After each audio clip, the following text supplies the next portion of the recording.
Now, I know on this channel, I mostly focus on governance and democracy related issues in Nigeria. But today, I would like to slightly veer off and share my thoughts on the ongoing Shatta Wale controversy. Almost every year, Nigerians and Ghanaians engage in a Twitter war, and for the most part, it's based on very puerile issues. For the past few days, Shatta Wale has gone no holds barred, insulting Nigerian artists. According to him, Ghana has contributed immensely to the growth and success of Afrobeat, but unfortunately, Nigeria has done very little in return for Ghanaian music. When I saw this, I was like, here we go again. Now, it is increasingly becoming popular to diss Nigerian music and artists. In fact, there have been calls to ban Nigerian music on radio stations and clubs in some African countries. In February, Naira Marley could not perform in Cameroon due to opposition from Cameroonian artists. We remember what happened to Omale and Thames last year in Uganda. Their arrest was supported by some Ugandan artists who felt insulted that foreign stars, that is Omale and Thames, sold out in their country while they barely could. There were rumors that their arrest was masterminded by one of Uganda's biggest artists, Bebe Cool.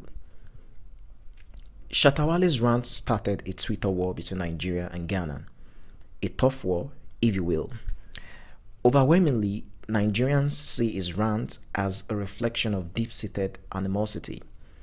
Now, let's face it, Nigerians have a certain reputation that precedes them, and it is not a particularly positive one. Nigerians are not well liked in Africa and across the world, and we've continuously had to deal with this stigma. So, it's natural for a lot of Nigerians to feel Shatta Wale is simply hating. Ghanaians think Shatta Wale is right. According to them, Nigerian artists think they are better than their artists, and it's about time Nigerians respected them. It's very ironic that we keep having this fight. The reality is both countries have influenced each other in various ways. It is a fact that Ghana becoming the first African country to gain independence in 1957 was an inspiration to Nigeria. Ghana invented highlife music, which was very huge in Nigeria in the early 20th century. Before Fela would go on to invent Afrobeat, he experimented with highlife jazz. Nollywood has benefited from the artistry and professionalism of Ghanaian actors, screenwriters, producers, and directors. I have to say this though, Shatta Wale did make some valid points. He said there is no Ghanaian artist that can headline a show in Nigeria, but Nigerian artists easily sell out in Ghana. I've thought about this and I think he is right. To even stretch the argument further, I do not think any African artist can sell out in Nigeria. Let's cast emotions aside. We Nigerians are not big on music from other African countries. Of course, there were a few times we vibed to Makusa and Awilo. Of recent, a couple of South African house music and amapiano sounds graced our airwaves. But aside from these very few examples, Nigerians largely do not listen to songs from other African countries. Those who know me can attest to the fact that I love Sauti Soul, arguably the biggest music group in East Africa. Sauti Soul have collaborated with Burna Boy twice, Pato Rankin twice, with Yemi Alade, Tiwa Savage, Davido, and Rick Azani. But guess what? Sauti Soul are still not popular in Nigeria. It was very painful for me to watch Sauti Soul perform their biggest hit, Melanin featuring Pato Rankin, to an unresponsive audience in Lagos a couple of years ago. Obviously, Melanin wasn't a hit in Nigeria despite the Pato Rankin feature. The reality is only a specific genre of music tends to do well in Nigeria.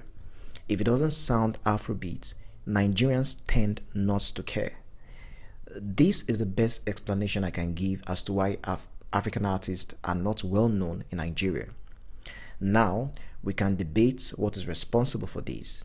Maybe it's the media, or maybe we Nigerians are too consumed with ourselves. Whatever the case is, we cannot deny this reality. For me, I do not find Twitter wars among African countries funny. I believe the Ghanaian or the South African is not my enemy. The truth is, most African nations are faced with the same socio-economic and political problems. We want good leadership and an enabling environment to thrive. Engaging in online wars is absolutely unnecessary. That will be all for today. Do consider subscribing to my channel and give this video a thumbs up. I'm interested in what you guys think about this controversy. Share your comments below. Links to my socials are in the description below. Remember, the Ghanaian or the Nigerian is not your enemy. Let's stop the hate. Till next time, stay safe.